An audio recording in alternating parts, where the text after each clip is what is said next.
मौसम की बात करते हैं। इब्तिदा में भी हमने बात की, शो के आगाज़ में भी, और हमने ख़ुद से भी तजावीज़ आपको देने की कोशिश की है, लेकिन मेरा ख्याल है कि हमारी तजावीज़ से ज़्यादा ज़रूरी है कि कोई एक एक्सपर्ट आपको बताए कि इस मौसम में इसका जो डायरेक्ट असर होता है आपकी बॉडी में, उसको किस तरह से रिफ्यूट किया जा सकता है। तो सेहत और रोज़मर्रा ज़िंदगी से मुतल्लिक़ कुछ टिप्स आपको देंगे इस सेगमेंट में। शदीद गर्मी की लहरें हैं जिन्हें हीट वेव कहा जाता है, हमारे खित्ते में तेज़ी से बढ़ रही हैं और उनके असरात इंसानी सेहत पर नुमाया तौर पर महसूस किए जा रहे हैं। ईशल साकिब हमारे साथ मौजूद है, माहिर ग़िज़ाई। ईशल, बहुत बहुत शुक्रिया हमें ज्वाइन करने के लिए। सबसे पहले बताइएगा, आप ठीक ठाक हैं? मैं बिल्कुल ठीक हूँ, आप लोग कैसे हैं? बिल्कुल ठीक ठाक। अच्छा ईशल, ये बताइएगा कि सबसे ज़्यादा इस मौसम में जो होता है वो हीट स्ट्रोक का आपको ख़दशा होता है, आपके जिस्म पर टोल आता है हीट को मुसलसल बर्दाश्त करने की वजह से, और इसके अलावा जो पसीना आपके जिस्म से खारिज होता है उससे नमकियात बहुत सारी आपके जिस्म से निकल जाती है। क्या कुछ खाना चाहिए जिससे आप जो है अपने आप को मेनटेन रख सकें?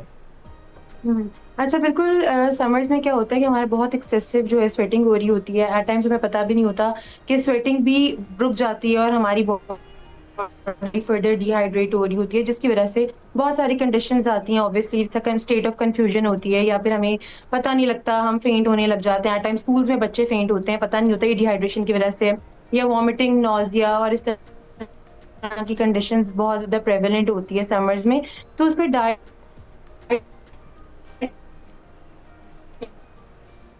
फूल होता है, और इस उसको आपने पीना भी है, लेकिन आपको इस तरह की टिलन यानी तरबूज हो सकता है,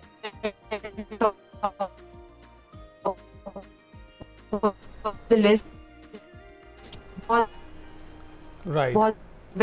अच्छा ईशल, थोड़ा सा ठीक तरीके से हम आपको सुन नहीं पा रहे हैं। मेले पानी का कंटेंट बहुत ज्यादा होता है, यानी कि जो है चाहिए।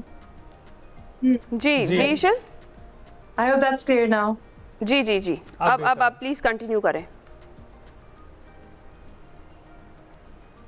बिल्कुल। जी जी ईशल, अब आप जो है वो भी कंज्यूम कर सकते हैं। खरबूजा जो है उसमें भी वाटर का कंटेंट बहुत हाई होता है। जी, आप कंटिन्यू कीजिए। Water content, are you able to listen to me? और जी जी बिल्कुल। ओके। मेलन में वाटर का कंटेंट बहुत हाई होता है। उसके बाद क्यूकम्बर है, जो खीरा है, सैलेड में आप वो इंट्रोड्यूस कर सकते हैं। बल्कि समर्स में हमें ये चाहिए कि रॉ सैलेड का कंटेंट जो है वो बहुत ज़्यादा कंज्यूम करें, बिकॉज उसमें पानी का कंटेंट अच्छा होता है। ठीक है। और वाटर ही हमें चाहिए कि हम इस तरह की डाइटरी इनटेक करें जिसमें पानी का ज़्यादा इनपुट हो और पानी ज़्यादा हो, हाइड्रेटिंग ज़्यादा हो। उसके अलावा अगर बात की जाए वेजिटेबल्स की, तो टमेटोज़ बहुत अच्छा सोर्स है वाटर का, वो भी अपनी डाइट में इनकॉर्पोरेट करें। कोशिश करें वो सन ड्राइड ना हो या ड्राइड नहीं हो, आप उन्हें रॉ फॉर्म में भी ले सकते हैं। Very good source of vitamin C, और ये आपको अच्छी हाइड्रेशन भी देता है। उसके अलावा एक और चीज़ है, बहुत इंपॉर्टेंट है, हमारे ट्रेडिशनल जो है खानों में बहुत ज़्यादा यूज़ होती है, that is lassi, butter milk. वो भी हम कंज्यूम कर सकते हैं, वो बहुत इफेक्टिव है, स्पेशली जब आपको इस तरह हो जाए कि बहुत एक्सेसिव स्वेटिंग हो गई है और आपकी बॉडी से सारे सॉल्ट्स वगैरह ऑब्वियसली रिलीज हो गए होते हैं, बॉडी में इनफ हाइड्रेशन नहीं होती।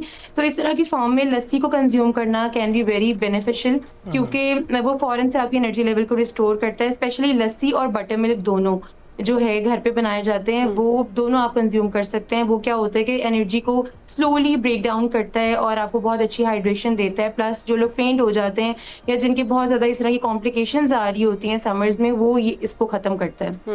राइट। और ईशल, एक चीज़ ये कि इज़ इट कॉमन कि गर्मियों में ख़ासतौर पर इस वेदर में हमें भूख नहीं लग रही होती, तो हम इस तरह की चीज़ें, इस तरह के फ्रूट्स की इंटेक रखें, वो सारी जो कमियाँ हैं वो पूरी कर देंगी?